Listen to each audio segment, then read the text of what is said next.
What's up, guys? Shitface Sober, Jeff N. Kyle. And we got a really special guest, man. The coolest sheriff I've ever met in my life. Sheriff?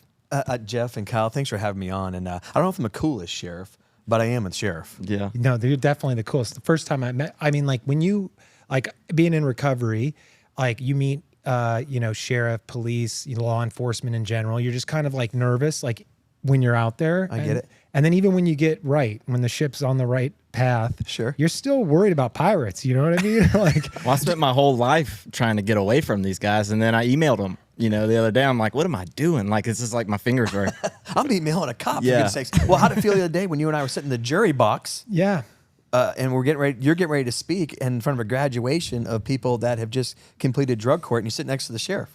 I didn't realize what you were thinking. Were you thinking bad things about No, me? man. I mean, naturally, I always got like this gutter mind, but like when I met you, I got home and I told my wife, I was like, this is the coolest guy I met. You were just so open, and like the truth that was like, we established it quick. And I don't know if you're like that with everyone. I certainly am not that quick, but it was like, it was magic, man. Well, I think, you know what, Jeff, when you meet people and you know people are real and it's who they are and they accept who they are, I hope you feel the same way about me. I accept who I am in life.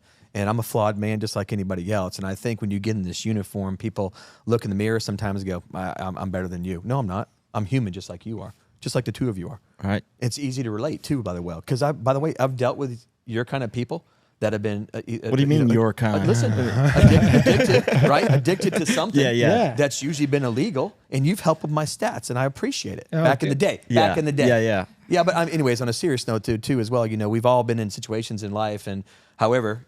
people get caught, and most people don't get caught. That's the big difference, by the way.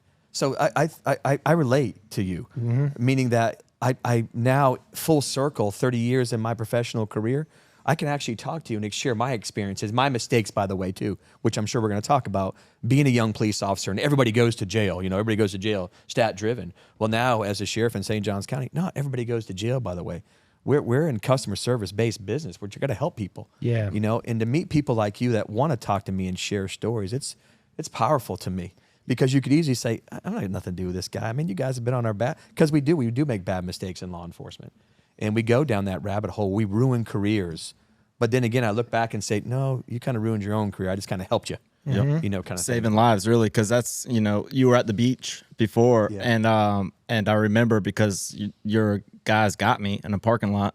You being serious? Yeah, 100%. I was at a McDonald's, and I was just hanging out, and I kind of fell asleep, and then next thing I know, I get a knock on my window, and I was like, motherfucking beach police. I thought y'all were the cool ones. Oh, can we say that shit on here? Yeah. Oh, I didn't know that. Okay, gotcha. Well, look, yeah, I mean, you got in the perfect Wait, question. I got to hear this, though. Yeah. Got you for what? Possession. So I mean, it was okay, my this fault. wasn't in your sober days. Oh, I thought you were going the road like this kind of set me up. So it was okay. possession. So I look back at that time, it was a huge resentment, but I'm like, it set me on this Yeah, I path hate of that. like, I needed it. Somebody needed to step in and the men in blue, because they were the blue over there. Y'all, Yes, sir. y'all are Yeah. green. Yeah. But yeah. Well, dude, that's Saved my perfect. life. You did save your life. And this perfect segue, like our first question we like to ask is what it's like to be you, Sheriff Hardwick. That's a hard question, and I don't take what I do for granted. By the way, I've been blessed with a beautiful wife that has stood by me through thick and thin, and that's a long definition, another podcast show, by the way.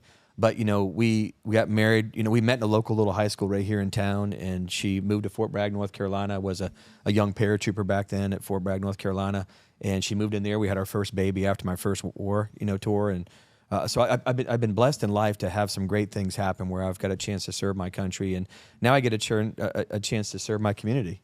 And like we're going to talk about this, but our reentry program, and we're going to talk about how high our DUI stats are and why they're high. By the way, why they're that high in St. Johns County. But I will tell you this: this is a privilege, and it was earned. By the way, it wasn't given to me, and a lot of people believed in me. A lot of people gave me an opportunity. And I got to meet people like, otherwise we never would have met, by the way. If I wasn't the sheriff of St. Johns County, the chances of us meeting are probably slim to none. So I get the privilege of meeting people like you that are willing to tell their story, and people like Becca Stevens we talked about a minute ago. But also too, I got my own story too as well. So to wear this uniform, I'm proud to sit on here with you, by the way. For you to invite me on your show, I'm proud, by the way, because not all people get to do this and then get to sit here and talk and listen to you and say, how can we partner up and make a difference in other people's lives and stuff? So I don't know. I don't take this for granted. I don't. It's a privilege, and I'm proud to wear this uniform, and I worked hard to get here. But it came with some valleys too, you know. A lot of peaks, but a lot of valleys too as well. But now I get to make some changes in people's lives. Seriously, make some changes in people's lives. It's awesome. Yeah. Well, I mean, one of the things that after I met you, and this is no bullshit, this is like real talk, I felt safer, or I felt a closer relationship with law enforcement as a whole. Yeah. Right? Because now I was like, oh, wow, there's actually somebody at the head of this that understands what it's like to recover, rather than, like you said, put everybody in jail, punishment. Like recovery, I believe, just from even a financial perspective, but also from, like, you know, from a community perspective, the domino effect of getting people to recover versus just keep putting them away. It's like, it's massive, you know? Well, you know, there's a much bigger picture than jail, and jail is not a recovery or a rehab. Now, what it might be, and maybe for you, and you said this a minute ago, it might be that step in the right direction. But you got to have people that want to buy into you too as well, and not churn their eye to you. I mean, people are so quick to say, oh, you got arrested, you know, you got arrested, Kyle, you got arrested, Jeff, you know, I want nothing to do with you anymore, you know. We throw stones in a house of glass. And then here we are as a sheriff of St. John's County going, hey, we're not doing that. You know, my daughter-in-law is in mental health and substance abuse, and she's like, you know, we can help a lot of people. She can, and she takes it, you know, literal. And she was never in your darkest valleys, by the way. That's not who she is. She just happened to grow up in a great home, you know, not that you guys didn't, but, you know, you went down a path that she didn't go down. And now she's helping a lot of people out, you know, recovery and mental health. And she gets it, by the way. And she educated me on some stuff too as well. But, you know, with that being said, you know, when I get a chance to, the day you and I met, by the way, you immediately told me your story. It was like something you wanted to confess to me. And you didn't have to, by the way, because I didn't need it. But what I did was it reassured me that, hey, I got someone that's willing to work with me and sit and talk to me and not treat me at a different level than them. And I guarantee that sometimes, you just said a minute ago, there's some times you said, you got to be kidding me, freaking again, man? You guys harassing me again? How are they picking me every single time? But with that being said, now you sit here and go, you saved my life. I didn't save my life. Right. You saved your own life, by the way. Because if you wouldn't have pulled in that parking lot and made a bad decision, we never would have had the chance to interact, meaning law enforcement, to now go down this road and sit here and talk about it, by the way. Right. You're openly talking about something that people are ashamed to say. I'm not ashamed of you. Yeah, I lived with shame for a couple of years there, and then, you know, just nothing was working, obviously. And then Sure. I for me, it was I didn't think I could. I thought I could do it on my own, Yeah. and it takes a team. You know, it really does. And I was introduced to drug court. You know, I just graduated on Friday, and that's a great program here in St. John's. Yeah. And from the judge to the coordinator to Epic, I mean, I'm so proud of you, brother. yeah, I appreciate it. I don't know if everybody knows our connection. Yeah. I've been trying to kind of keep it private, but you can go down that road whenever you're ready, by the Yeah. way. So I've been trying to keep it very professional. I'm not sure if you shared with him, but when he reached over to me and he says, I'm mentoring that guy over there, I wanted to tell him our story, by the way. Yeah. I'm not sure he knows our story. Nah, I don't think so. But I knew Anyways. whenever I was sitting in my chair and then you came in and sat down next to him, I was like, this is a God shot right here. Right. You know, because y'all are getting introduced, you know, right before, you know, less than a couple of days of you coming on here. And Yeah. I was like, now he can kind of see who you are. You can see who we are, Yeah. you know, and I was like, this is beautiful, man. This is going to love be great. And I was really pumped. And I was like, man, I can't wait for Tuesday. This is meant to be, by the way. He Yeah. knows I love his dad, man. John and I go way back. He knows it was meant to be, by the way. And then you're right. You sitting next to me when I came in, and I haven't seen him since he was young. And when I came in and shook his hand and said congratulations, and I sat next to you and you told me the story of how your connection was him, I was like, what is the chances of this all coming to full Right. circle and us sitting together? Oh, it's astronomical. Like, it's too meant to be. perfect to be coincidence. Have to agree with you. Yeah. Yeah. All right. So we're going to do it like this. We've never done this before on our podcast. We're new, but we would like to do it where we ask you a question and then you ask us one. And there's no filter here. You know what I mean? So you can ask us whatever you want.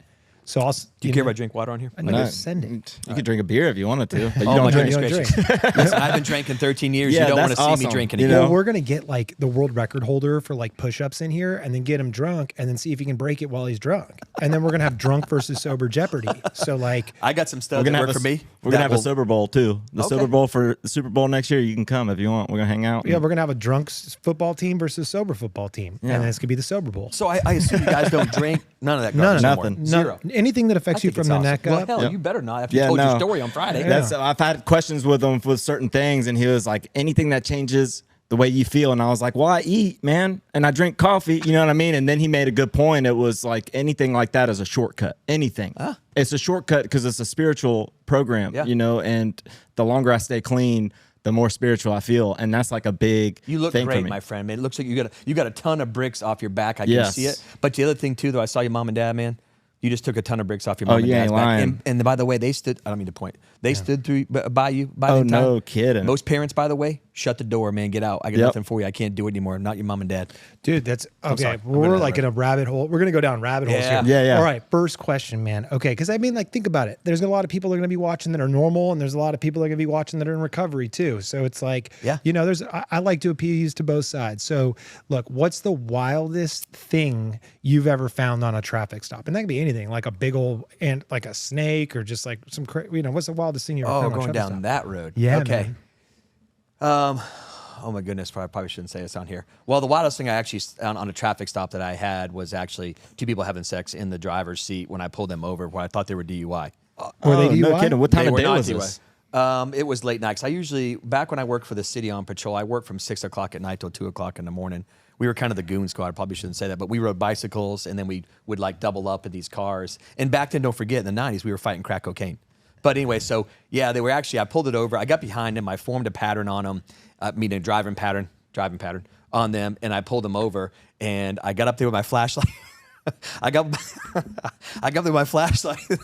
He cracks the window down. I said, no, I don't play them games, man. Roll the window all the way down. No. There was two heads, one facing that way, one facing that way. Shit. I'm like, Lord have mercy. They were still going at it? Did they get a ticket? Well, they were buck naked, first of all. Oh, God. And it was, of course, the one thing they said was like, it was just a check in the box. I said, well, you got the check in the box. Yeah. It's done. I mean, they didn't go to jail, nothing like that. They were totally sober. And I don't know. That's Well, sober? that's something sober people would do. You well, gotta funny, get the thrill. They were both married to other people too, so I think it was another thrill too as well. shit. Just a good old time in St. Johns County. Oh God. Come here on vacation, That's leave on awesome. probation. That's a right, plot yeah. twist. Imagine explaining that to your spouse. Oh, I gotta go to court. Oh, what for? Oh, I There got was it. no court because it was one of those things I was like, hey, listen, y'all figured it out. Yeah. If you don't mind, switch seats, go Yeah. back to where you came from, put your clothes on, Go and have a park good somewhere. day. Jesus. Well, that part of the excitement was, of course, driving. Yeah. Oh, that's a good answer, man. I have a lot though, because I've been a cop 30-something years, so I see a lot of good stuff. But it becomes normal. You kind of become numb to it. Yeah. And but that's a good party story, man. I'm a good people person. Yeah. So I have a lot of conversations roadside with a lot of people. Oh man, I bet you're you as a guest at a party probably have so much cool things to drop, you know? Like I don't really talk much though, because I mean, my life at work and my life, you know, I'm a football coach too as well. I don't think you and I got down that road, but I've been a football coach almost 30 years, a youth coach, and we'll go down the road. That'll be another question. well, Okay. your question's next, man. Oh, my question is, Yeah. okay, what was the worst experience you had with law enforcement that you remember? Okay, does it have to be American law enforcement or it could be international? Law enforcement. Okay, check this out. You already had this ready. By the way, dude. these questions are not No, staged. Yeah. he doesn't. Oh, no. Oh, quick. He's Let me hear quick. it. Okay, so Kyle, yours is next. I was down in Tijuana, Mexico. Oh, God. And I was like 19 years old. I went down there. I was smoking weed. I took a bunch of Xanax. And I like to call Xanax like time traveling because like you take it on Monday and then you wake up on Wednesday thinking it's Tuesday. I can't wait to hear these stories, by the way, Right? because I've never been there. So I was in a full blackout, man. Like I was here, but I wasn't here, you know? And so I was in this full blackout and I was with one of my best friends at the time and I blacked out. I woke up in the back of my own car on the main road. I booked a hotel room and everything, but I was bloody. I was wearing one flip-flop and I ended up getting flashbacks that I had gotten beat up by 3 federales and they stole my new phone and my fake ID and all this shit, right? And like I was bloody.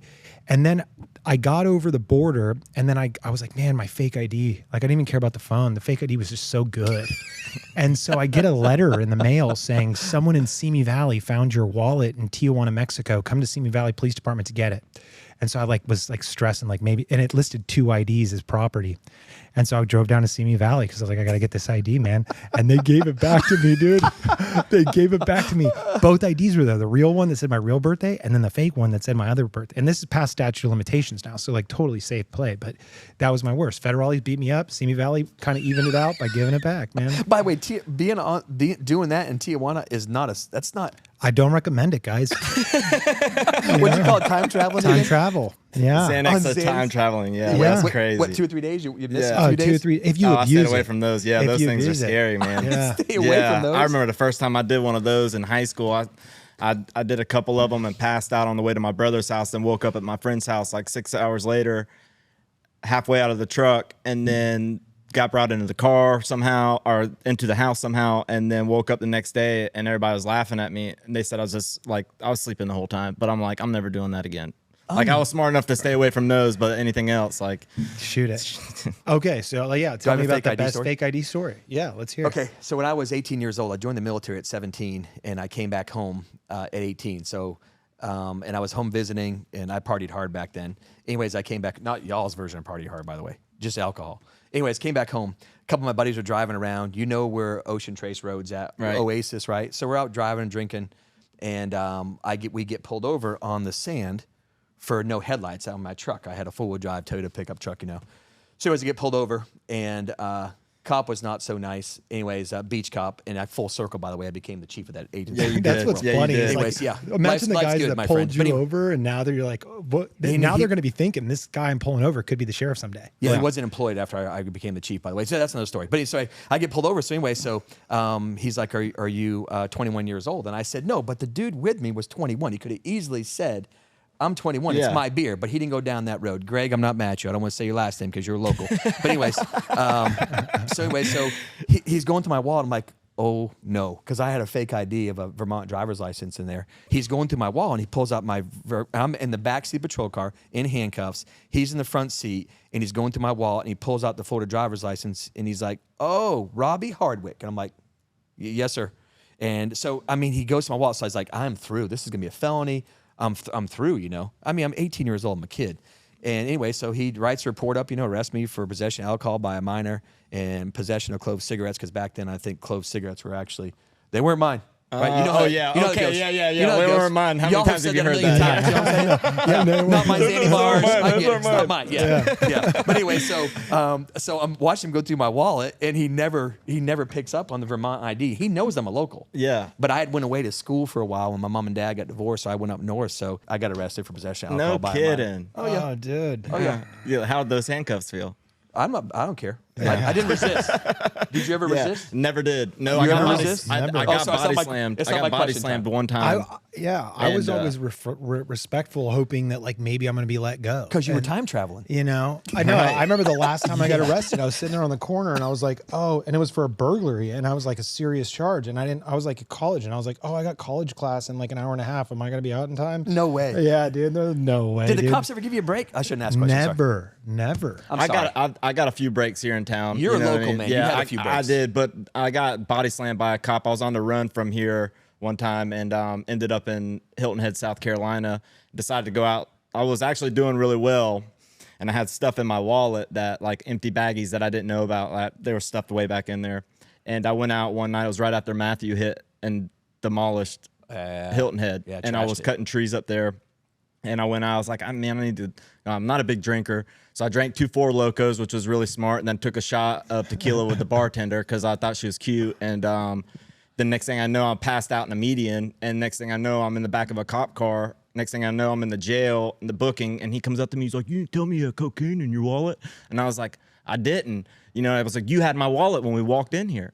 You know, and then so they charged me with entering contraband. Oh, yeah. And then possession of cocaine and disorderly conduct. And when we get to the courthouse, like a month later, because nobody was bailing me out, my parents were like, you're on your own. That's how they always were. Like, they never bailed me out. They were like, you're gonna learn.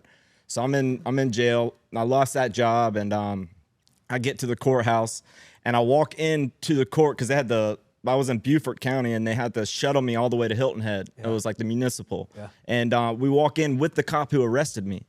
And I was like, are you the guy that arrested me? And he was like, he's like my age, but he was like all roided up. And I was like, you body slammed me? He's like, I had to. I was like, little old skinny me, you had to body slam. He's like, you're out of control. I was like, I was passed out, dude.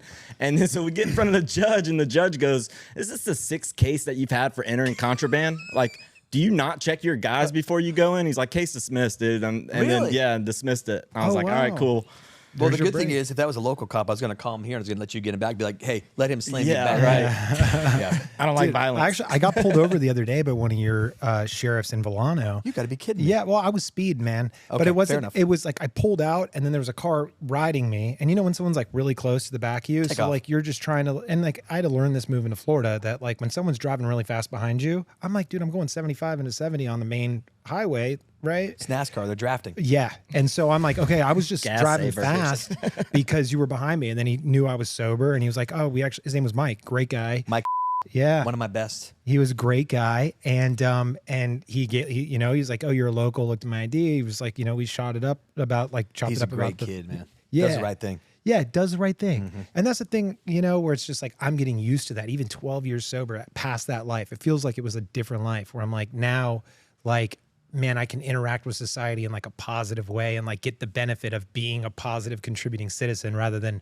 everyone's out to get me. Well, it doesn't change the fact that no matter, I don't think this will ever change for me. Every time that I'm in front of a cop car, I'm always looking, or anytime I pass one on the road, I'm still looking like, no, Really? I'm going, I've been told I drive like a grandpa sometimes. Like I drive below the speed limit or right at the speed limit or 5 over.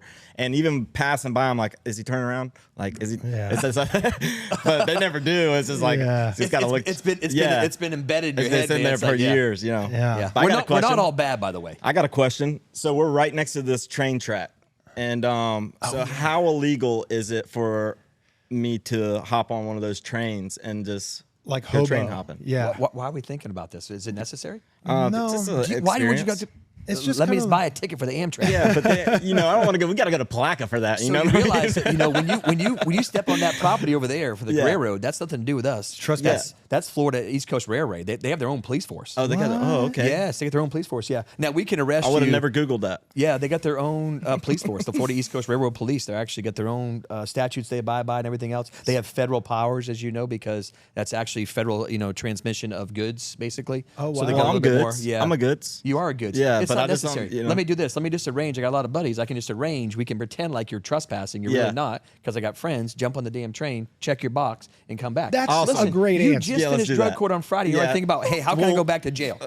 No more drugs, no more drinking. But let's do trespassing. Yeah, now. right. I'm a trespass. Yeah, I mean, I'm addict. in and out. You know what I mean? Like, it's- Honestly, because like, dude, I check, guess like, check that box. you know? growing up, I mean, like growing up, like we're in this generation where like we were playing outside, like we weren't on the computer and the phone our whole kids, so we drinking saw- from the water hose. Yeah, like you too, like where it's like I saw people, with the stick with the little bandana on the end of it, hopping on trains and stuff, Right. and getting in a box car, and like they're all in there playing cards and Eating baked beans from a can. Yeah. Are you cold. seriously considering this, Kyle? Is it I necessary? mean, it was a question. It's not necessary. right. okay. You guys are listen. You're doing great things. Yeah, yeah. Let's stay on great things. Okay. Yeah, I Yeah. like that. All right. I am going That's to challenge why you I to wanted something. to come to you. Listen, we got a Citizen Law Enforcement Academy. What better thing for you to attend than that? Oh, did Because- you get a badge? No, hell. Oh, no. okay, then hell no. A sticker, I mean, I'll give you my badge, but it ain't no good. a sticker badge. I don't think you're ready for a sticker yet, but there's some things we can. we got pens and pencils. all right, I'll take a pen, man. Listen, seriously, on a Citizen Law Enforcement Academy, I'm not going to say it's a privilege, but it's a privilege for you to kind of see the inner workings of what an agency actually operates, and people, like you just talked about, Kyle, the paranoia of, and then you meet a person like Mike. He's a phenomenal deputy sheriff. He's got nothing against you. He doesn't know you, by the way. And everybody thinks that you all think that even though you being local, you think we know your backgrounds. We don't know your backgrounds. Yeah. And most of our deputies don't really care what your backgrounds are. Exactly. The people's backgrounds that we know, we're looking for them, and usually they're violent felons. And those are the people but to have a background for substance abuse or use, that's kind of the ordinary. I'll be honest with you. It's not like the small It's population. a sad thing that it's ordinary too. really You know what I is, mean? It man. really is. Well, like is. I bet that we're gonna get another question on that, but like that's another good question. Okay, so what's the craziest hidden compartment or like hiding spot you found in a car? So now, just with the simple technology that you could pull this car into this studio and work on it tonight and make your own compartment, that wasn't like that back in the days. I mean, but Or the most clever spot that someone had? yeah, I actually had a car. This was years ago. Actually, my first methamphetamine arrest, it was like super exciting, by the way, because it just wasn't big. When crack cocaine was everywhere. We found it everywhere. But I made my first methamphetamine arrest. This is back in the 90s. And the guy actually confessed to me that he basically pulled, his stereo was a facade.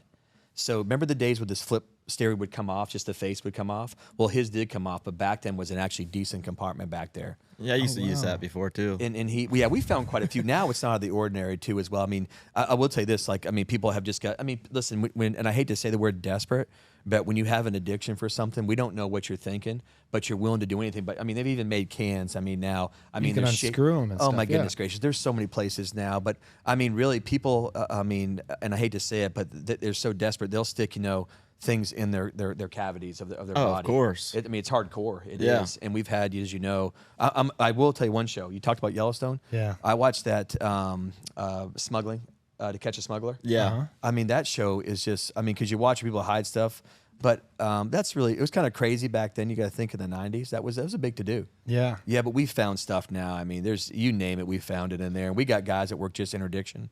On 95, and they can tell you they go to all these schools and stuff, and they still don't know every place. It'd be fun to do a ride along. You know what I mean? I'd be like, hey, there. I could look in his eyes, and I'm like, I know. Let's help him get to his bottom. You want to do a ride along? Yeah, I'm down. Seriously? Yeah. I want to sign me up too. You know? Not together, because you got to do it. Yeah, we'll get you 2 good deputy sheriffs at work, and you're really going to ride there and get a different respect for them. That, again, that would be awesome. It's a small percentage of our men and women that are really assholes. I'm being honest with you. And it's every profession. It's the bakery and the Publix. It's freaking the gas station attendant. Every profession has their share of assholes. Yeah, and mine does too. Mine's not exempt from it too as well. But you'll see my deputy sheriffs, they're totally professional until that other person goes down that road, and you'll see them flip. My females, I got 78 females out of 528 deputy sheriffs. You want to piss some people off? I wouldn't piss a female deputy sheriff off. That's when even in the jails, man, here. Same thing. Those anytime you had a female guard, you're like, fuck. they don't play, man. Yeah, I'm just play. imagining like China from the WWF, like rolling up with a badge on and like a baton, and she's like, "I'm not fucking," You remember the days of China and Sable, by the way? Remember Yeah, Sable? Sable. Right, we'll go down to that. And X-Pac, you know what I mean? Triple H. Yeah. Stone So Cold. hidden compartment's really no big deal. All right, your turn. Your question. Oh goodness gracious. Okay, so let's follow up on this Tijuana. Yeah. thing. Statute of limitations ran out. It's in Mexico. Yeah. Were you trafficking? No, never did track. I honestly, I sold. question. I sold a lot of weed too. in college. That's how. So my parents were like very like, hey, you're on your own financially. Yeah. So when I went to college, I saw these kids with Mercedes and big screen TVs and big lifted trucks, and I was like, man, how am I going to get that? I was working as a waiter, and I just got my real estate license, and then I met some guys that were selling weed from a fraternity. And I was like, I could do this. So I had $3,000 in my bank. I went and I emptied it. I bought a pound of weed. I sold it in 2 days. Made Entrepreneur. Made $600. I was like, I'm never Quick working cash. again. Yeah, I'm never working. I quit my job. And Genius. so Retired. And then I got up to selling, a substantial amount of weed, right? I was like the Costco of Long Beach State College. Attaboy. You know what I mean? And then I ended up. This is awesome, by the way. Yeah. Yeah, so I ended up getting arrested for that, and that's why I got sober. You did at 23. get arrested? Yeah, I did. I got arrested I got arrested 5 times For in sales? a 2-year period. Yeah, distribution, and then the big one was the burglary, right? Oh, okay. And it was for somebody that we kind of have like a hub of guys that were selling stuff. Yeah. And then I got out, and I was just done, dude. I had nothing. And I'm not questioning, by the way, but Yeah. the whole Tijuana thing just stunk of shit to me. You think about it, you're time traveling, you're down in Tijuana. It was just so cheap, bro. You could go for $20. All you can serious? drink. All you can drink for $20. gotcha. And also, it's like in spring break in college. Like I don't know if they do this on the East Coast. Everyone goes to like Key West and Deltona Beach. Yeah, like, they go to Panama City now. Panama City, Right? yeah. Panama City. Yeah, That's where I started out on my run. I was like, I'm going to go out west, and then I ended up in Panama City, and then just was like, yeah. talk about time travel, and I wasn't even doing Xanax. You know? 2 years later, I came out of it like, oh, whoa. Like, where was I? And the truth is, actually, funny story. So I went down to Mexico, and they have all these pharmacias, and you can just buy whatever the hell you want. You've been to Mexico before, yeah? You see all the pharmacies. You can just walk in there and buy literally anything. And so I walked in there, and I like to check prices, kind of like, the stock market. And I'm like, okay, how much do you charge for this? How much do you charge for this? And then they were charging like 6 times more than street retail in America. I was like, this is a bad deal, dude. I'm over this. You know what I mean? So yeah, Tijuana was solely just for like on a budget, you could have a great time. It's like It makes sense, though. It's still cheap to this day, really. Yeah. I mean, think about it. I've never been. Oh, you don't want to go. Yeah. I I recommend after your graduation on Friday. Just to avoid Yeah, that I went to friction New cabinet. Orleans after my graduation, which was there was a couple of people like, it's a bad idea. I'm like, first of all, no, it's not. I'm going to see, like, what am I supposed to do? Stay sober in St. Augustine And you're forever? stronger than that, too, as well. And and I stayed sober for a St. Patty's Day parade, which was, I got to, once again, I got to remember it, Yeah. and it was amazing. It's kind of crazy when you wake up. I assume when you wake up in the morning time, you're functional. It's like, this life isn't too bad. Yeah. Oh. That time travel and stuff, I love Yeah. that, man. That's awesome. All right. traveling. Here's a good one. Are there any gangs in St. Johns County? This is the deal with St. Augustine. As you know, we're transient driven, meaning not homeless, not vagrancy. People are traveling through here to Daytona Beach, to Orlando. Dope and human trafficking and money laundering, gun laundering is probably the most prevalent I've ever seen it before in this area. Oh, no kidding. Like back in the 90s, yeah. Whoa. So again, we have a little bit of a, of course, you're going to get some residual, gangs from basically Jacksonville because we're so close. But as far as like organized gangs here, yeah, we got some smaller ones, but nothing like an inner city would have, like Jacksonville would have. I never thought about. I asked because like my HOAs here feel like a gang. You know what I mean? Well, it's like they're all watching out in the neighborhood and like old banging man up on Jim in there. That's like literally. I was He's like, you gotta cut your lawn, dude. Yeah. They're leaving. Or I'm coming. They're leaving like ransom notes on your car and stuff. Now, tires popped. We refer to that to organized crime. That's what it is. Yeah, they're not gangs. Yeah, It's like the mafia. Yeah, it is. Yeah. It is like the mafia, dude. HOA is like the damn mafia. See, my HOA, I don't want everybody knows where I live in St. John's County, but my HOA, man, they're so cool in there. Everybody does their own thing. And, my thing is leave me alone. Let me live in peace. I don't have a whole lot of time. And but my HOA is cool. I'm not in a gated community, so people come in and out as they want to. But I don't have that mafia feeling in my HOA, so it's not all HOAs. Okay, Have you ever good. woke up like to people sitting outside your house or anything, like looking like just scoping you out? Like, Oh, that's a good question. No, not really. are you kind of smirking? I don't know if I believe Well, you. I do have some stalkers in St. Johns County. Yeah. It's not like ex-girlfriends, like normal stalkers, but I have people in St. Johns County that are. I hate to use the word infatuated because I'm not an arrogant person like that. But people are infatuated with my position and Yeah, what of I course. do and decisions that I can make. And they've So the good kind of stalkers, they're like they like you. It's Well- not like they're like checking you out to see if you do anything bad or something to where they can I pin you. I get a little bit of all the above, but Oh, I'm okay. very cautious too. Like I said, I mean, it's nice now when life is clear, when you don't drink and I don't smoke, and I mean, my life is clear, so I just pay attention, because I've worked a lot of high profile cases too that people are doing some serious time for. I think you guys remember, but I worked murder, death investigations for 12 years.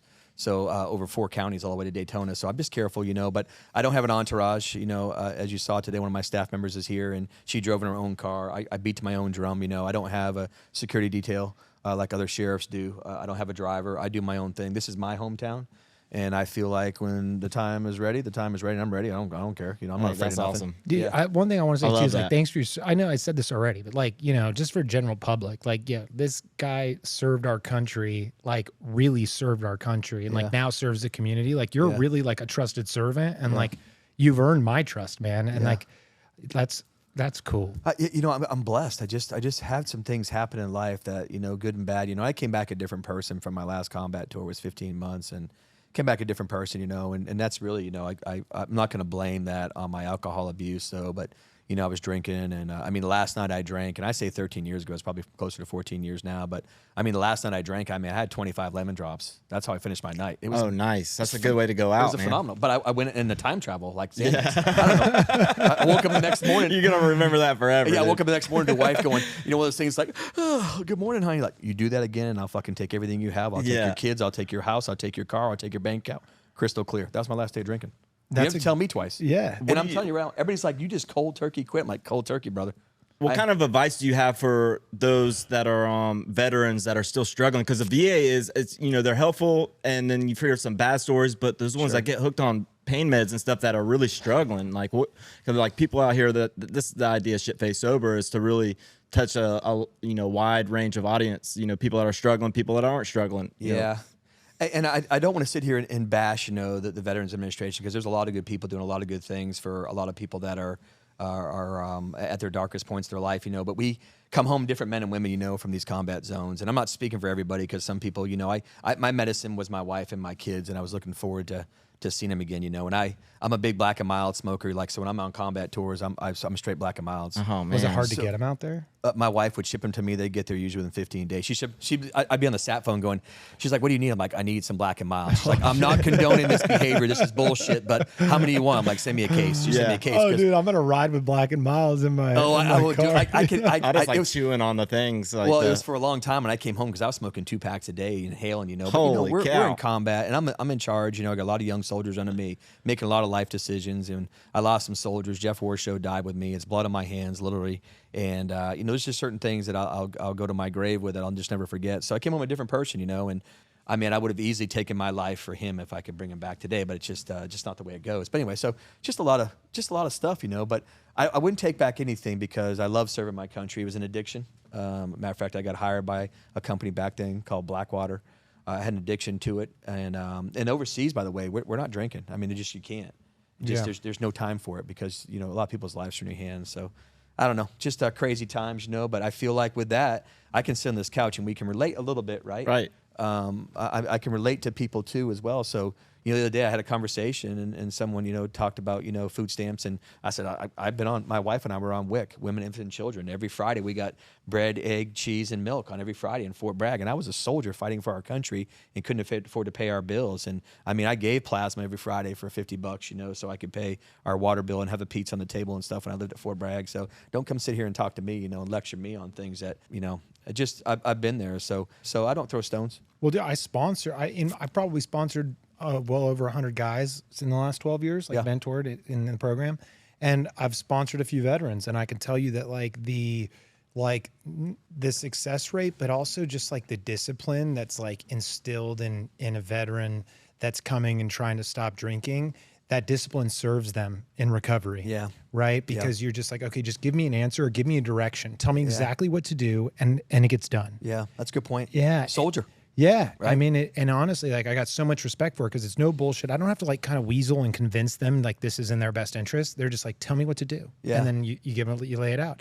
And I mean, unfortunately, like I've had somebody that was close to me that was a veteran and was lost. He was a combat veteran as well. And I heard he passed away about a year ago, and it wasn't from, the disease, but it was, as a byproduct of what, psychological issues coming back. But at the end of the day, man, it's just like, there is an answer, and this is a great question too. It's like, I personally believe, you don't have to agree with it, but this is like why I love asking these questions to people on the outside and like kind of bring light to it. I think that the best chance at sobriety or to make your life better if you're suffering from alcoholism, whether it's a stint or pure full-blown addiction and alcoholism, is a 12-step program. And so just like from you as an outsider, like, what do you think about, the success that you've seen people have had in their transitions? Like, what do you think's the best, like, program for people that are looking to get, off booze and drugs? I've seen a lot of success, with, Epic in St. Johns County, their substance abuse program. And of course, I know recently, Kyle, you've heard of that because they are a partnership with the recent drug court. But, a lot of this relies on the support from family and true friends, by the way. You find out who your real friends are when you're in a valley. Because it's so easy to walk away from you when you get in a valley of life, and people be like, "Hey, man, I don't want to do with this guy. He's bringing me down with him, or she's bringing me down with him."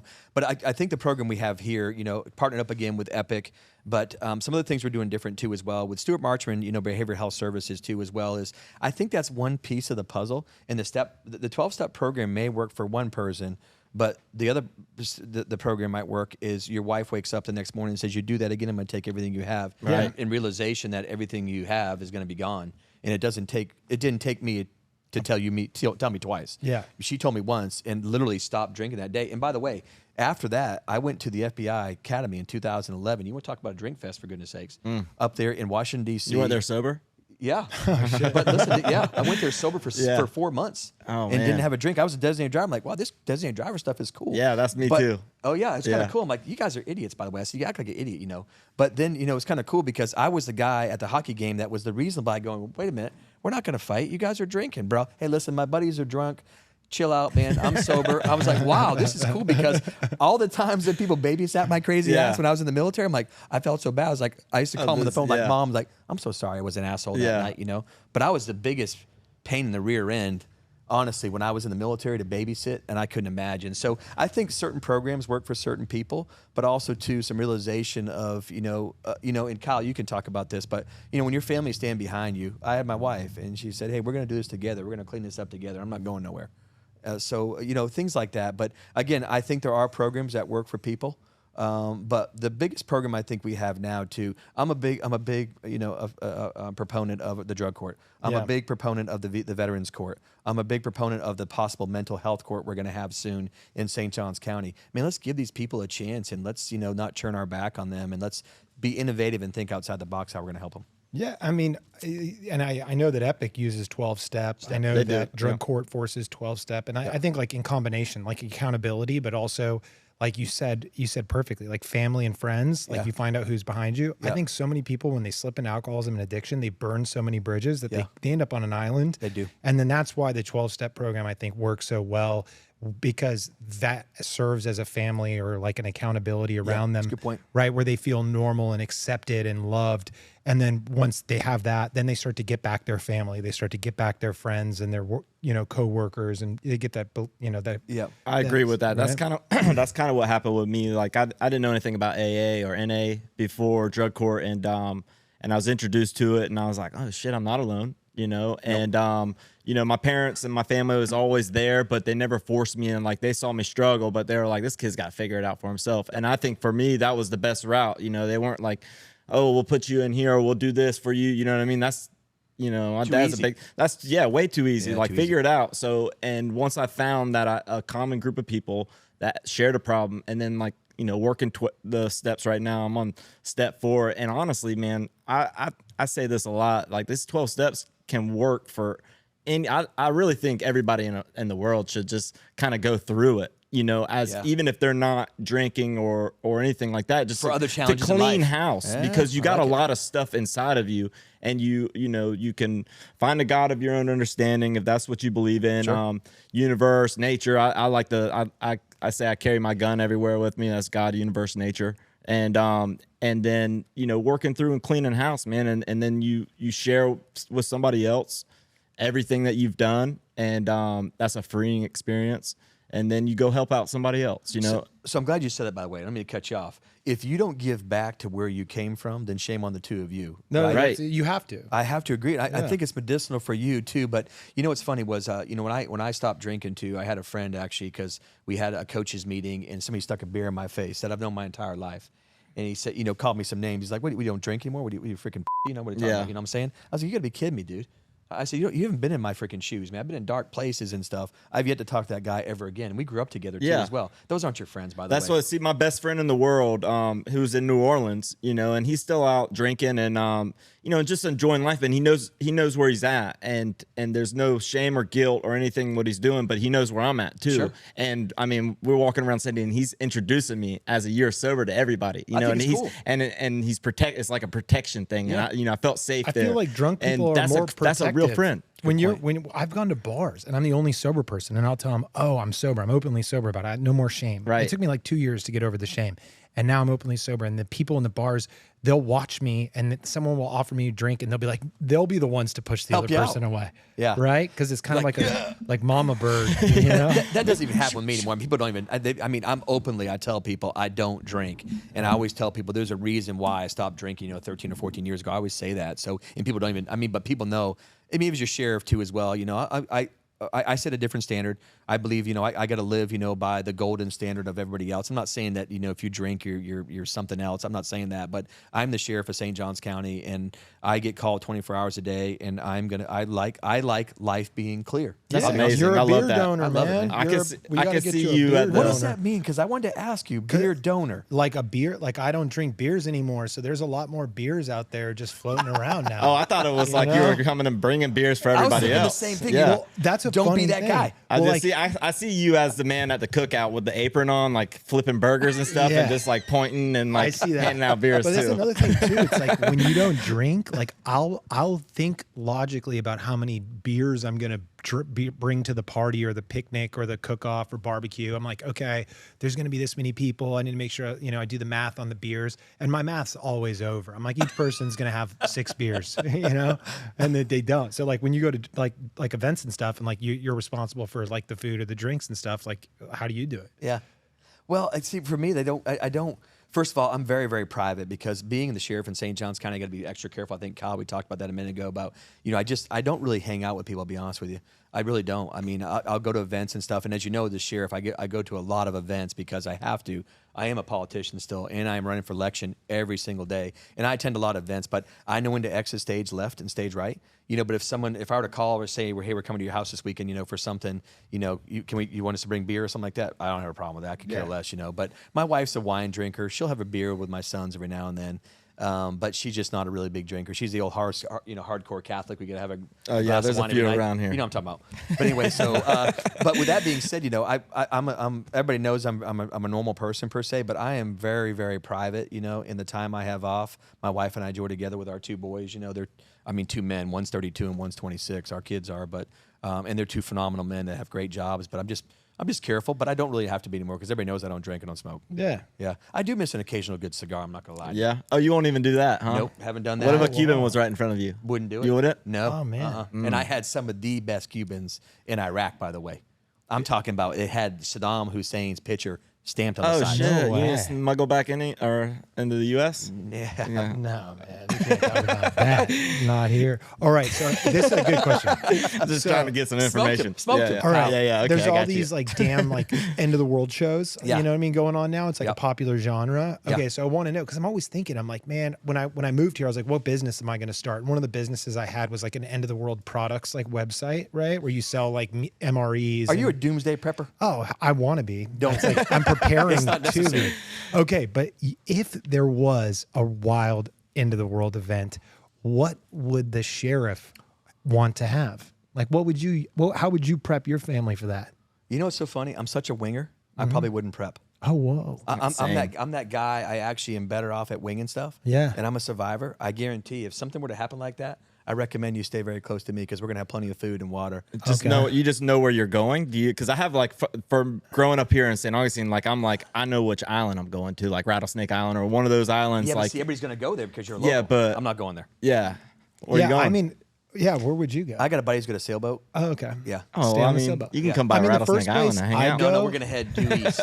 I'd go and I'd go to the pharmacy and I'd get all the antibiotics and painkillers and stuff because like that's what people are going to want to trade for. You know what I mean? You're going to want dry ammunition. You're thinking big. Antibiotics, Gold. painkillers, gold for sure. And then you could trade for water and stuff. I have a generator, but like, See, I'm going to be your biggest robber, your biggest criminal because I've watched it my whole life. Yeah. I will be your biggest pirate in St. Johns County. I recommend you hang close to me. okay, got it. Pirates, Hell Hardwick, yeah. dude. We're going to survive. You ever seen Waterworld? Yeah, I'm going to survive. I love Waterworld. I'm going to survive, bro. Honestly, I love that Same. he was diving for the dirt and like had that whole game fixed. You know, it was a good We're hustle. hang with me. I'm serious. Done. And I got a few military guys here that we're very, very close. We will all survive together. We I got love enough that. gas. We can get one of those armored vehicles you got up there. I know you got a few of Ooh, those. we got a couple of Bearcats Yeah. up there. Yeah. Yeah, that's what I'm saying though. We're 'cause, not like, going to bring attention to ourselves. Yeah, of course not. Yeah, we'll just sit in a sniper post and just pick people off. yeah, real talk Yeah, I though. like Like you, you dude. watch these shows, and like the people that survive are the ones that like stick together, and like some of them got their niche. Yeah, Like, you gotta have a I little totally clip agree. for sure. Yeah, you gotta have a little click. Yeah. You're right. Yeah. But you gotta think, you have something like that happen in America, this country's gonna go crazy, man. Yeah. Everybody's gonna be out there raping, robbing. I'm telling you, this country's crazy. like the Purge. That's right. So we're gonna sit on the roof of some places. Yeah, I you know we need can high sit at. ground. You need it like enclosed. Yeah, Yeah. I'll leave that to you because that's like your I expertise. got you, brother. But We'll I'll have plenty make of sure food. we get the supplies. Yeah. You know? We'll We do, might like- not be sober very long. We might go have a good time because life's short. Life's short. Yeah. I bet you boys can party too. Yeah. Oh, I- yeah. No, I'd be time We're gonna do some traveling. time traveling. Yeah, time We're travel. that's I'll what I was wake about up to and say it's for end sure. of times. Yeah. You know? I mean, we can wake up, doomsday's over, but like, Yeah. what did we miss? Oh, the whole world with the shit. You want to know the thing too? It's like the worst time to be like an addict at that time because it's like, where am I going to get you're it? right. man? Exactly. Well, from I've you, always because- thought about that.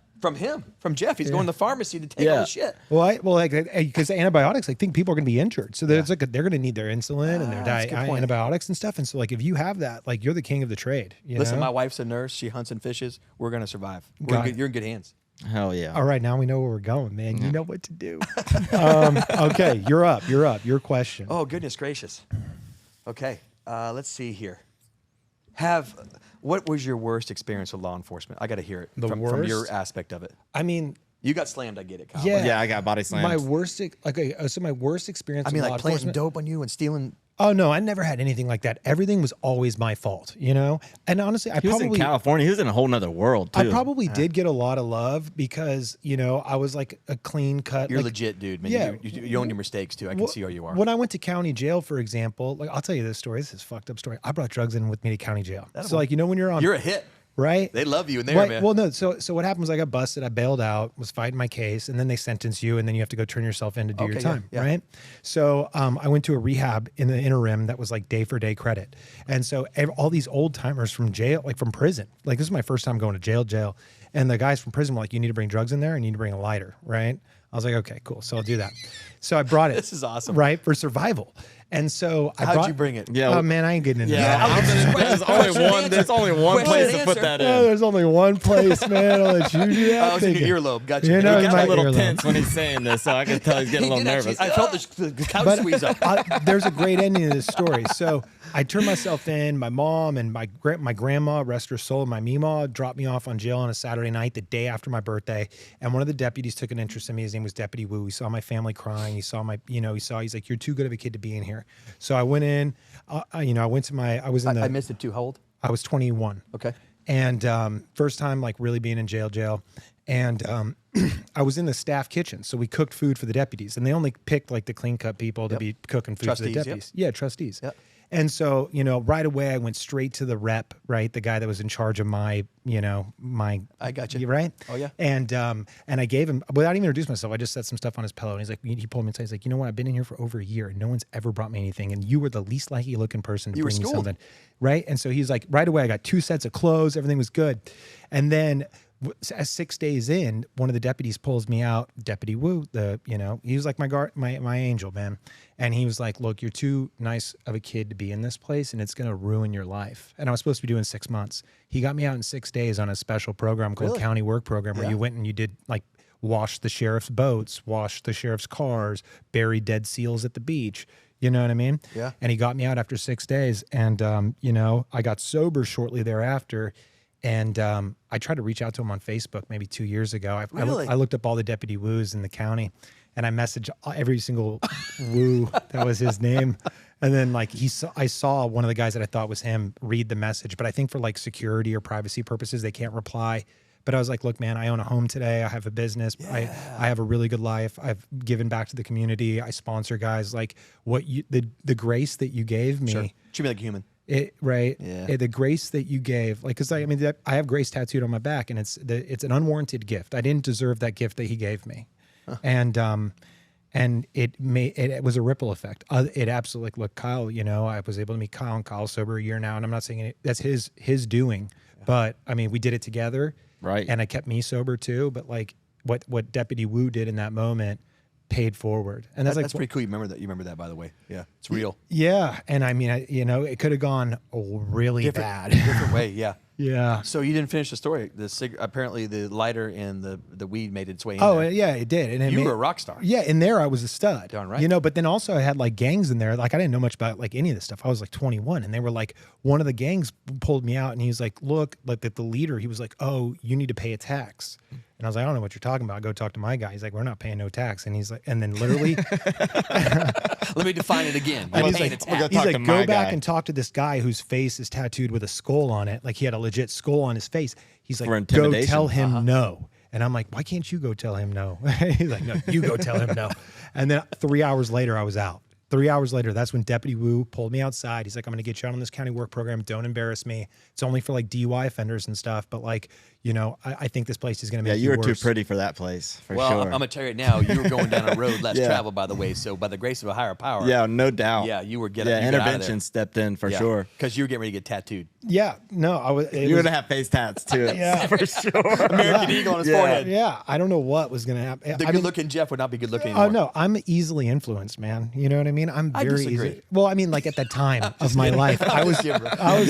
susceptible to peer pressure. You know what I mean? Obviously, some old like 80-year-old guy named Smitty in my rehab that just got out of prison for like 30 years told me to bring drugs in with me, and I did it. Yeah, you listened. Off of an 80-year-old, But listen, though, you probably got 2 food trays. Oh, I had 2 sets of pillows. clothes. Oh, yeah. I got the blanket, the best blanket you could get. You know what I mean? But whatever, dude. You had some leftover stuff there that you just passed off to the community when you got done? Yeah, I don't recommend you do it. Honestly, the likelihood they're going to find it and you're getting extra time and Deputy Wu is going to be there to save you is probably not going to happen. So if you're watching, don't do it. Just a quick follow-up question. Was it the original like Bic lighter? Oh, the little or mini the boy. butanes? The little mini Bics. You know those He's little got to fellas? say that. He's got to say the mini one. Kyle's tracking with me. It was a little tiny lighter. Yeah, it was the tiniest one, you know what I mean? Matches. It was It was the Canon Barbie lighter. Yeah. Yeah.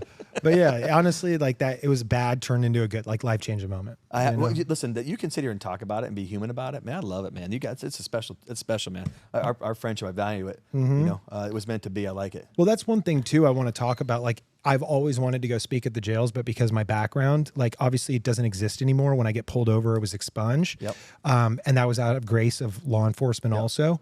But I'm able, like, one day I hope to be able to go to jail. And because I've been there, and literally I got sober with nothing. I was waiting outside of Home Depot for $8 an hour. I don't think they do that here where like day labor waits outside. no. I would do that because I couldn't get a job as You're hustling. No one else will hire you. No one else would hire me. Yeah. And so I was making $8 an hour. I had no car and I grinded my way out of there, out of that hole. And I can explain to someone else how to, like, it took me 12 years to get where I am today. Yeah. If you put a gun to my head and say, do it over again or do it with this person, I could get them there in 3 if they're willing to do the work. Well, this is what you don't know, but you're going to be a part of my reentry program. I mean, we have a lot of success. As your sheriff for the last 2.5 years, we've reduced recidivism by almost 10%. We went from 25%, 26% to down like 17%. But my reentry program is allowing people to get back into society and not put your head between your legs, by the way. We're going to help you get a job. We're going to help you get your driver's license or ID card reinstated. We're going to team you up with our veterans affairs if you have that. But this is the big thing. I got people coming into our reentry program to interview people for a job. So before you get out, you get a job.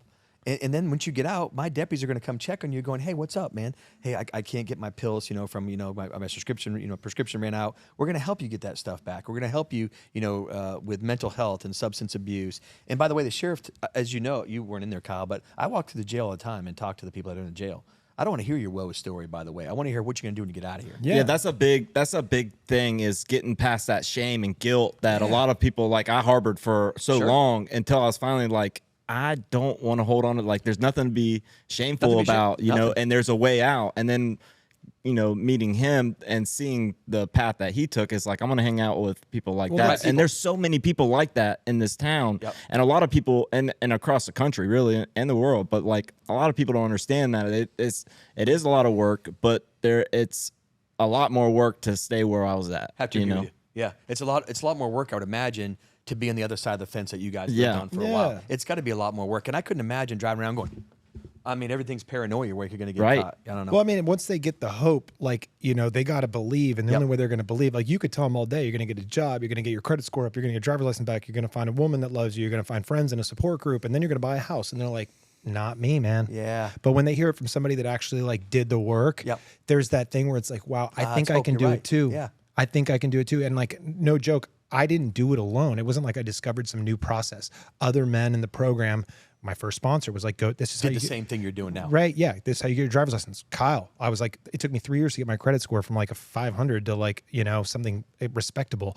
Kyle, I just passed that info to him and told him how to do it, and now your credit score went up to what? What are you at? Like 700 and change? Like almost 750 in 2 months, and it was at 600. Yeah. So and it's like shaved 2 years off. And that. I've already got people that are approaching me like, "Yo, how did you do it?" But the people, my biggest thing is I didn't know how to ask the questions. And a lot of people don't, and a little embarrassing too to ask questions. Yeah. And when he comes out and says stuff like that, it's like, damn, I do gotta work on this stuff because I do want to have a big life and just be successful. And I think everybody wants that. Yeah. And then once you put that out there, it attracts other people that want that, and it's a grassroots kind of thing. Well, it's like today, me talking about, the VA prescribing pills to me, me quitting drinking, and I had a fake ID, like, oh, this sheriff's a POS. That's all people are going to say. I'm going to say, no, I'm not a freaking human because I'm afraid. No, that's relatable. That's the thing. Like, if anything, I take a lot of stuff. It's like, oh shit, he was, fun to hang out with. I wish I could have had a lemon drop with Dude, them. and like all your friends from back in high school. No, I said 25 lemon drops. Yeah, I would have had like 2 of them. One, I'd probably still be drinking. But no, I had to have. I actually, you know, how they bring a tray over to the table, you know, because we had a coaches meeting, so they bring a tray over to the table. Well, Oh, you had your kids there with you? No, okay. no. Coaches mean like just the coaches, and our other halves were there. And they brought over lemon drops. Somebody had brought a bunch of lemon drops for all the coaches, and I was that drinker, like nail them all, you know, because it's mine. Yeah, you were So sharing. I nailed them all. Yeah. So I basically set the. Yeah. You have like yours on the side. Like make Bring sure no another one of else those enjoys. trays. Yeah. I did the same thing down. What was that place down in Orlando called? Right there used to be an island. There was a bunch of bars on there. I got Pleasure Island or something. Yeah, on that yeah. island. Well, I went there, you know, one time with a bunch of cops, and we went there partying with our wives and stuff. And somebody ordered a bunch of the test tube shots, you know. And there was like, you know, 50 test tube shots on there of tequila and all this other stuff. I downed the whole damn thing. You wanted to try them all. Yeah, I'm good, man. Yeah. Yeah. I was good. I'm a lot of fun. That was a lot of fun back Well, in the day. that's why you're such a damn good Time sheriff. travel. Now. Overachiever, man. Overachiever. Yeah, one shot would have been just plenty, I'm sure, but 50 is even better, you know? All right, last question here, man. So you've seen the surge of fentanyl. I mean, everybody in this room, I think, has been affected by fentanyl in some way. Either they've heard of somebody's kid pass away from an accidental or purpose. People seek it out. And like, I think, you know, just the general public is starting to see like, oh, wow, this is a really, like it's affecting Park Bench, Park Ave. It doesn't matter if you're. Doesn't discriminate. Nope. Yeah. And it's kind of like, you know, an epidemic. And, you know, I really appreciate what you guys are doing in terms of like, hey, like there's a human compassion to it where it's like punishment isn't going to serve this. What's going to serve it is like a partnership between, you know, the accountability and also like the recovery community. Right. So in terms of like, what do you think would help stem this, you know, this huge problem that is there, you know? You know, I'm going to say some things, and this relates to St. Johns County, you know, for your podcast that, you know, last year in 2022 alone, you know, we worked 35 fatal overdoses. We worked over 156 non-fatal overdoses. Our deputy sheriffs administered Narcan 186 times. And, you know, fentanyl was created, as we remember, you know, as a time-release patch, basically, for cancer and terminally ill patients. And what's happened now is Mexico is, you know, has produced that fentanyl more potent, cheaper, and more accessible.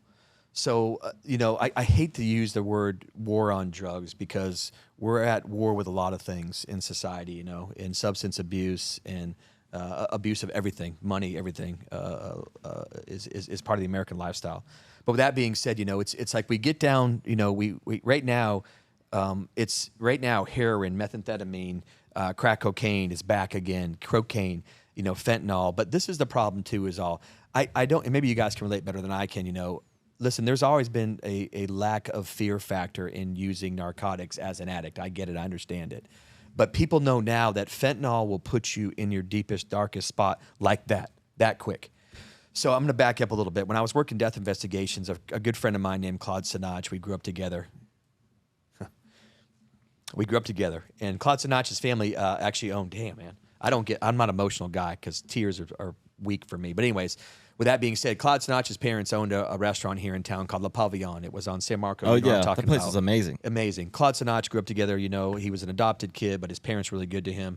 And when I was working death investigations, I got a call one night from the Bunnell Police Department saying, hey, we got a dead guy in a bathroom stall down here at Pax Tracks. Pax Tracks is a motocross track down in Bunnell. So anyway, so I get dressed and I head down that way. And I didn't get any information on what it was. So anyway, so I get down there, and Claude Sinach was in a stall down there. He had his, you know, he raced motocross with me back then, and he was in his motocross pants and boots and stuff. He literally had a fentanyl patch on his pants, and he had taken a needle and injected the fentanyl gel out of there, and he basically barely touched his vein in his left arm, and he was dead right there when I got there. Wow. And I remember it like it was yesterday, and I said, my God, I said, this drug is that potent, but he knew, by the way. Claude was a smart guy. But anyways, here we are, fast forward again. That was years ago, and here we are now.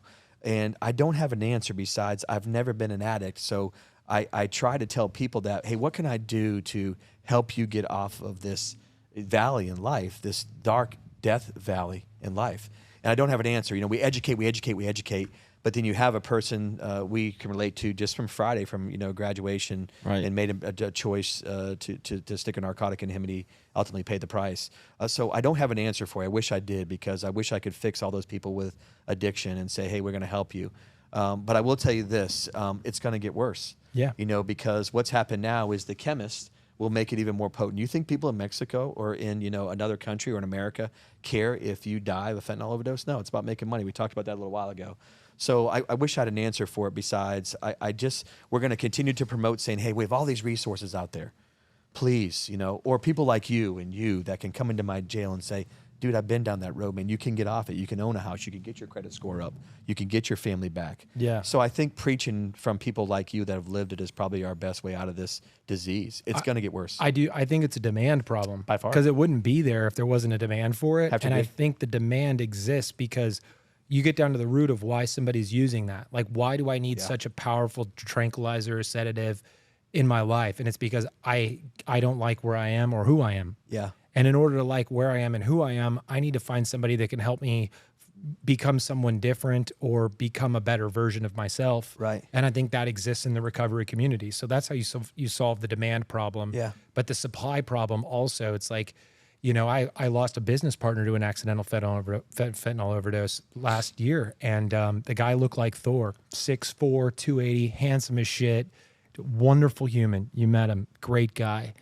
And I'm a firm believer now that I think that if anybody is selling it and they're responsible for an overdose, that it should be the maximum, penalty. To like, I'm obviously there are circumstances where it's like I'm selling to support my use or whatever. Sure. Like, there should be some humanity in that scale. But if you're like doing it like as a top level guy, like, and you're catching these guys that are importing it, whatever, life sentence, man. Yeah. Like, you're destroying families. And I read some stat that was like, if the U.S. isn't going to like, the federally isn't going to like instill something like that, like they did with crack in the 80s, right? Like was it the 80s or 90s? Yep. Where it was like mandatory minimums. Like, just from an economic perspective, I did the math, and I'm like an autistic math guy. Like, It's a fact. if 300 people, I think it's something like over 300 people a day are dying of fentanyl overdose. It is. Right? So 300 people a day, let's say the average person's earning 70 grand a year and they're paying 20% taxes. It's $177 billion a year in tax revenue lost. That's 1 year, right? And so I think that was like for the earning potential of that use. But if you compound that every year of people dying and then the loss of revenue, it's like, I think that's how the attention gets got, is like, wow, we're actually losing revenue. And like, in my experience, I didn't even think about that. Good point. Yeah. Me neither. a lot of people in recovery are some of the smartest, high achieving. I've met pilots, doctors, lawyers. It doesn't discriminate. You said it earlier. Yeah. Right. Yeah, it doesn't discriminate, buddy. There was a time, we talked about crack cocaine users, back in the day in the 90s. It was like, it's these people that have no jobs and they're the scum of the earth. No, they're not. The drugs don't discriminate people, and that's why I'm a big fan of we got to help everybody, But, some people want help and some people don't. But I wanted to say this real quick, too, as well. When I was a young man, there was a guy named Len Bias, B-I-A-S. Len Bias I think he was out of Maryland. He was one of the top basketball players in the nation, and he got picked up by the NBA right out of high school to a short stint in college. And he did cocaine one time, and he overdosed and died. I never forgot that story, because there was plenty of times when I was in high school in St. Johns County that people would stick cocaine in front of our face to use. I just never did it because the timing was right when I heard the story with Len Bias going, damn, I don't want to die, dude. I got some hopes and dreams ahead of me too. You know? So with that, but I don't think people anymore, if you we talked about, that person when we came in here today that recently died of an overdose, just right underneath our nose. I mean, and it didn't open any eyes, by the way. People don't care like what I did when I was young, when I saw somebody die from an overdose. So people aren't scared, by the way. They are fearless, man. Oh, that's they hate themselves so that's damn a big much. point. Is that what it is, really? Dude, That's honestly, a big point. I had a moment, and it was 2 years ago, and I went to my parents during Christmas time, and I said, "Look, I'm tired, and I don't want to do it anymore." Oh, I get it. And it was just tired of getting like life beat me up, but it was really my doing. But I went and got some fentanyl, and I was like, "This is it, man." And I just kept waking up, and it was like, I'm obviously not gonna die, And I think a lot of people think that they're like, oh, well, it's not gonna get me. And some people are really beat down and tired, but they're not shown a way. And it took getting to the lowest point of my life, and then looking back on it, like, man, how selfish was that of me? Yeah. Because somebody's gonna have to find me in my car. And then I'm putting a lifelong hurt on my family. You know what I mean? And then that right there, now I owe back to that moment, and it's a tough pill to swallow for a lot of people, but people, you're not alone, and at that moment I thought I was alone, you know what I mean? And is the high that good on fentanyl? it's Man, if it wasn't, people wouldn't be doing it. But if you know it's going to cause you to die. Well, I mean, I did it. Like this was 12 years ago. I got sober before like it was a mainstream thing, but like with the patches and everything. And I got a guy that had cancer that lived down the road from me, and I would trade him for it. Would barter because it was a better deal. But it is great. But the only reason I was using it was because I would drive by people and I would think I can never get a job like that. I'm never going to be able to own a home. I'm never going to be able to do this. I just had so little hope for myself because I didn't have anybody to show me the way. And I didn't find that until I got into the recovery community. How'd you get out? How'd you stop? I went to jail. Yeah, I got you. You were forced into it. Yeah, well, I went to jail, and then right after I went out of jail, I went to recovery. I went to rehab shortly after. And I was able to get enough physical sobriety. I think that's important, is that you get a lot of people that go to jail and then they get sober, but they get sober in a program because they got the physical sobriety and then they have the sanity back a little bit. The wheels are going. And then they're introduced to somebody that gives them hope and they're willing to try something new rather than going back. Fair enough. It's accountability at that point too, because like whenever I got into, the full swing of things, and I knew that it was time for me, the desire to drink and use drugs had been gone, but I'm not ignorant to know that the fact that possibility of me wanting to use or drink could come up. But now I have a solid group of people around me, and I know that I can reach out to anybody. And that's the biggest thing is like, after jail or any kind of stints, people need to know that there's another side to it and to get connected, because the worst thing is coming out and feeling like you're just going back to nothing, I mean, there's got to be times you look in the mirror going, this isn't me. I mean, this isn't me. Yep. Right? Yeah. Well, now, I mean, that's a big thing. That's why we're on this freaking podcast, is to like let the general public know that like, okay, 12 years ago I was dying. I just got out of life jail. after death. Right? Yeah. I was 168 pounds and I'm 6'8", man. I'm a fucking big dude. And like, I was bones. And now I own property. I have a business. I'm a respectable member of my community. I give back. I'm married. I'm a good husband, a good son, a good brother, a good friend. Yeah. And like, I'm a man of my word today. And like my house is nicely kept. You know what I mean? Like, I got problems HOA. still. Mafia. There ain't no HOA in my neighborhood, but like, I pay my tags. I pay my taxes. Like, I'm a good member of society today. And like, and I never thought that I would be this person. And today, like, a lot of people look at me and they're like, I never would have thought you're an addict. I never would have thought you're an alcoholic. Which makes it even more real, though. How many years of your life did you waste on being an addict? From when it was really, like, I first drink was 13, so 10 years. But now it's been I've been sober longer than I drank and used for. And how about you, Kyle? I first started smoking weed and drinking when I was 15, and I smoked weed every day before school and every baseball game from high school to college, and then I started doing opiates when I was 18, 19. Yeah, I heard this. So there was like 10, 13 years of me. It's gone. Can't get it back, right? Mm-hmm. Yeah. But I'm going to be real. Like, if I would have gone to college, honestly, I would have loved, even now, like, I love regimen and like being told what to do, and I learned that from jail because I just like knowing what the schedule is. And like, I would have been a great person to be in the service. You know what I mean? Just tell me where to go. Me too. What to wear. Yeah. Right. I love consistency like that. But like, I don't think I would have got as far spiritually, happiness, materially, had I not gone through that. Well, here's another thing too, is very powerful. As I don't like to say I wasted this amount of time, because, I did learn a lot. I met some great people. I had a lot of fun. But, we just had a guy on here the other day. He's turning 89 and he's almost celebrating 47 years of sobriety. Wow. So he didn't get sober until he was 40, you know what I mean? But he's got this big life, and, he can share that message. He got sober at a younger age. There's no wrong age to get sober if you recognize it, you know what I mean? Yeah. And so I look now, I got sober when I was 33 and 34 now, and I still got so much life. I had a great time. I could put that behind me. Sure. But the message is that it doesn't matter, what age you are, if you can always turn your life around. I agree. Doesn't matter. Yeah. Doesn't matter what age, you can always turn it around. I mean, even if you give me a normal guy that's stuck in a job and miserable and whatever, and you're saying like, hey, help me build a life that I'm happy about. Right. I'll do it. I'll tell him what to do. Right. They don't have to be in my You got to come to the jail. Right. Are you ready to come there yet? Oh, 100%. Yeah. Yeah. Okay. I'm telling you, you're a little bit more harder because, you're local, man. Yeah. You're local. So you're going to know 90% of people in there be like, well, that's a good thing. Oh, Oh, yeah. I'm the same way. Yeah. Yeah, my nephew's in there. Well, he don't get housed in my jail. He goes to another jail. But anyways, I mean, I've coached those people. I grew up with those people. Yeah. I mean, so I can make a difference in my jail. I love it, man. And you can too as well. Dude, that's what keeps me I love it. safe. Sure, right? it should. I'm ready to go for that ride along. Man, these stories. Oh, I'm going to get you a good one. That's gonna be fun. If you like a really, really wise man that I respect asked me, I was going through a hard day, and he's like, "Is anybody going to remember what you did today in 100 years?" And I thought about it. I was like, "No, none of my decisions today will be remembered." And then I started framing what I do on a day-to-day basis to where, what could I do that would be remembered in a period of time? Like, what is Yeah, that's a good worthwhile point. today?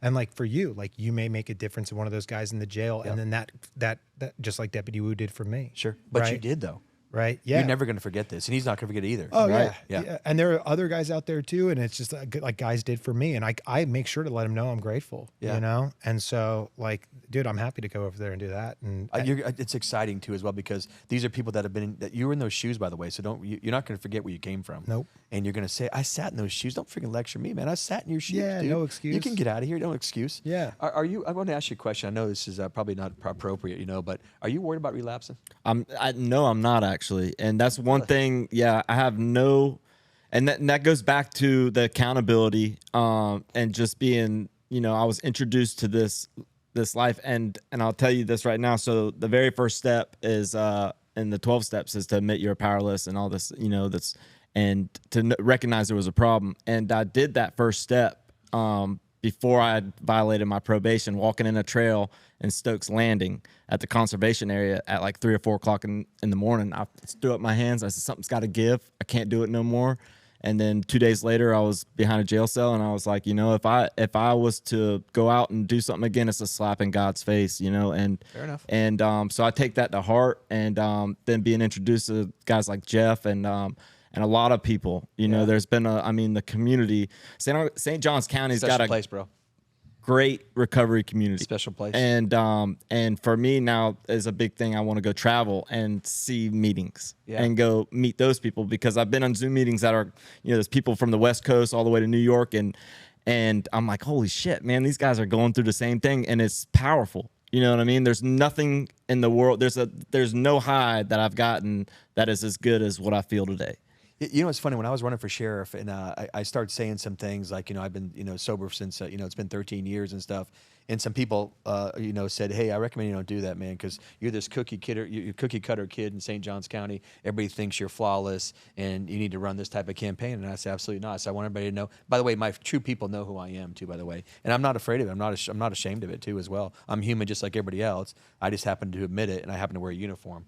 So with that, during the campaign, and my campaign manager too, we sat down at my dining room table in my house, and she's like, "Hey, what are some things that you and your wife are going to come out during your campaign?" I laid it all out there. Period. I wasn't afraid of it too, and that way they didn't get caught off guard. The community didn't get got off guard. But when I started speaking in public, I would say things like, "I haven't drank in 13 years," and by the way, there's a reason why I stopped drinking. I mean, everybody's like, "Okay, this dude's real too as well." And I talk about how I was arrested when I was 18 years old by the Beach PD that I ended up taking over as the sheriff. I talk about being on WIC, and I talk about my wife and I filed bankruptcy back in the 90s. I mean, I got out of the military, and I mean we were living on basically food stamps. I mean, with credit card debt, we just got deeper and deeper in credit card. I mean, we couldn't afford the time of day, because I went from a military post where they pay for everything to society here back home in St. Augustine's like, oh God, everything's got to be on credit cards because I can't keep up with these friends. I'm not afraid to talk about that crap. Yeah. I'm not, And again, the same woman in this profession, in military profession, has stayed by my side through thick and thin, and I don't take that for granted too. I don't take her for granted either. I mean, because she stayed right there, and again, multiple combat tours, coming home as a different person. So it's pretty cool, man. That's amazing. And Look now at you now, That's man. amazing. But not look at you. Look where I'm sitting. Yeah, at. right. I mean, but like the same rebound, right? agree. Like where you were to where you are now. By the way, it's no and, like, different than two of you, by the way. right? It's just different roads, less traveled. You know what I'm saying? Right. Yeah. That's But all. it's still that human experience that we all search for, and living a good life. And you're doing Yeah. that, man. Yeah. And that's Yeah. awesome. Blessed. We are blessed. You need man. to change that tattoo in the back from grace to blessed. Yeah, yeah. I'll go with you. I love tattoos. Yeah. I got a Yeah, bunch. he don't. Oh no. I started doing tattoos, and I started drawing and got an apprenticeship at a tattoo shop. He's like, bro, Well, And then it's not wise to get tattoos Yeah. your first year sober because you don't know what you're gonna do. True, true statement, right? Yeah, true statement. And I got to learn to take direction. You know what I mean? Because I still got to remind myself I don't know what the fuck I'm doing. You know what I mean? true. Like, Keep it together. and I think and I'm like, Yeah. you know. Well, anyways, real quick, I got to tell you this. This Yeah. kid could be playing professional baseball right now. Yeah. I heard. I'm telling you right now, the kid was a freaking stud. I Yeah. heard he was. But anyways, here we are Yeah, sitting on man, the couch bullshit. I'm still skinny Yeah, though. You I know, I've mean- been this size since high school. Yeah, but they would have juiced you up though in college. They would have put some meat on Yeah, your they ass. tried. Yeah. Well, look, thank you guys for watching Shitface Sober. Sheriff Hardwick, Thank thank you. you for coming, man. Yeah, I appreciate y'all. And Yeah, your thank you. service Yeah. and your service to our Thank you for community. what you're doing now to help so many people that are in those dark valleys with addictions. They couldn't do it without the two of you. So I challenge Awesome. you, man. Just keep changing lives. Dude, one at a time, Thanks. man. One at a time. All right, Shitface Sober, we're out of here. Yep.